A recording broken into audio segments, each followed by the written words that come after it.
পাশে বসো বেটি, এদিকে আসো আমার কাছে। জায়গাটা দেখতে পাচ্ছ কেমন লাগতেছে তোমার? খুব সুন্দর লাগতেছে। এই যে এই জায়গাটা, এই যে না, এইটাতে আমি যাব, আমি খুব ঝুলঝুল। আচ্ছা বন্ধুরা, তোমাদের কি এই জায়গাটা পছন্দ হচ্ছে? আমাকে পছন্দ হচ্ছে। তোমাদের কি মন করছে এখানে আসার? আমাকে তো মন করতেছে। আচ্ছা, তাহলে কি করে আসতে হবে বলছি। এই যে টিকিট কাউন্টার দেখতে পাচ্ছেন, এখান থেকে মাত্র 20 টাকা দিয়ে টিকিট কাটতে হবে আপনাকে। আর টিকিট কাটার পর এই সিঁড়ি দিয়ে আপনাকে উপরে আসতে হবে। আর এই জায়গাটির নাম হচ্ছে ডাবলিং। তো ডাবলিংয়ে আসার পর আপনারা এই কাচের যে হাঁটার যে পথটি রয়েছে স্কাই ওয়াক, এখানে আপনাকে আসতে হবে। খুব কাছাকাছি দূরত্বে একটা সুন্দর জায়গা। ওই যে দূরে দেখতে পাচ্ছ না, ওই জায়গাটাতে আমরা উঠবো। আর এদিকে ওটা সেম কাচের আছে। আর এই যে এই জায়গাটা থেকে ওই জায়গাটায় যাওয়া যায়, ঠিক আছে? কিন্তু আমরা মেঘের উপরে আছি। বাবা, এই দেখো, এটা হচ্ছে নিচ। একদম এই যে এখানে একটা বসার জন্য সিংহাসন রয়েছে। এদিকে কাছের একটু হালকা পথ দিয়ে হেঁটে গিয়ে ওখানে বসার জন্য একটা সুন্দর সেলফি পয়েন্ট রয়েছে।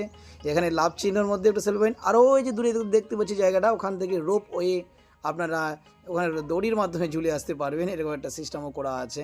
তবে তার জন্য এক্সট্রা টিকিট কাটতে হবে। হ্যাঁ, তো বেটি তোমার কেমন লাগতেছে বলো? খুব সুন্দর, আমাকেও যেতে মন করছে। এই যে আমি কাচের ব্রিজ দিয়ে যাচ্ছি, হালকা হালকা ভয় লাগছিল আমার, কিন্তু এতটাই আনন্দে ছিলাম যে আমার ভয়টা বিশেষ কাজ করেনি। ইস, কি এনজয় করছি এখানে।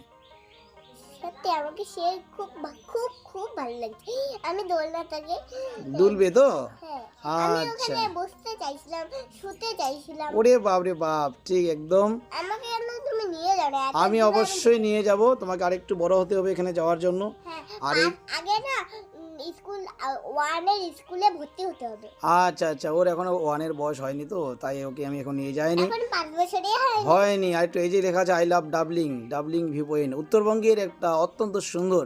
তবে বেশি দূর নয়, বাগড়াকোট যে ঝুলন্ত ব্রিজ আছে যেখানে তুমি গিয়েছিলে তোমার কাকিমার সাথে, মনে আছে?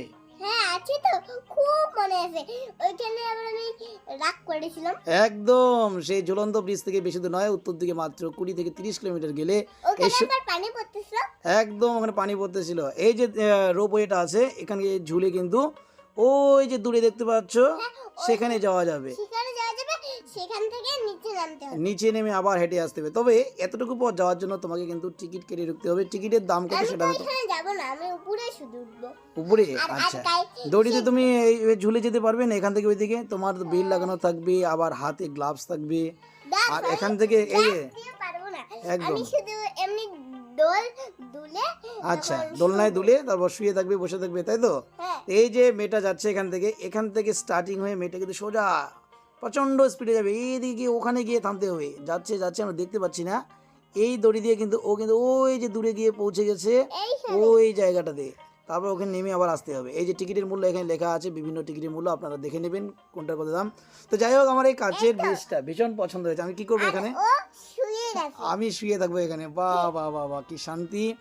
অনেক উঠে গেছে। আকাশের অনেক উপরে আছি আমরা, মেঘের অনেক উপরে। প্রচুর লোকজন কিন্তু এখানে আসছে জেঠিমা। প্রচুর এই যে দেখো, একজন বয়স্ক মানুষ, সেও এনজয় করছে এখানে।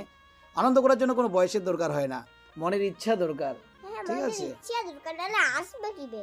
একদম মনের ইচ্ছাটাই আসল শক্তি এখানে। টাকা পয়সারও বিশেষ খরচ হয় না, মাত্র 200-250 টাকার মাধ্যমে যাওয়া যায়, খুব কাছে। যাই হোক, আপনারা যদি আসতে চান তাহলে চলে আসতে পারেন ডাবলিং ভিউ পয়েন্ট। ধন্যবাদ সাইরাম।